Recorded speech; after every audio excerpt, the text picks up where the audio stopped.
When I was younger, I thought life would unfold according to my plans. I had goals, dreams, timelines. I believed that if I worked hard enough, life would follow the path I imagined. But if there's one thing life has taught me, it's this: the best things in my life were never planned.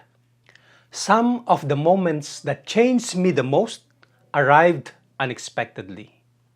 Not when I was looking for them, not when I thought I was ready.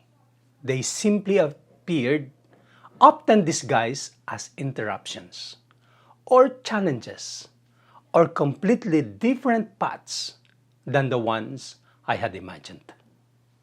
If I look back on my own journey, I never planned to experience deep loss. I never planned to start over. I never imagined moving to another country. I never imagined rebuilding my life from the beginning. And yet, somewhere along those unexpected roads, I found things I never knew I needed. New friendships, new purpose, new opportunities to serve, a deeper faith, a different understanding of what truly matters. Sometimes we become so attached to our own plans that we fail to notice the beautiful possibilities waiting on another road. Closed doors often lead us toward doors we never would have opened ourselves. And while we usually understand this only in hindsight, life has a remarkable way of connecting the pieces.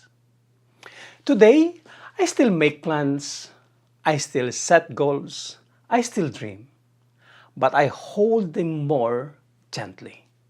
Because experience has taught me that God's plan have often been kinder than my own. Not easier, but better.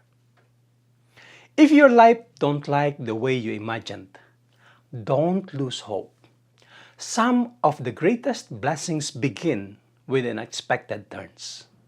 And one day, you may look back and realize the best things in your life were never part of your original plan.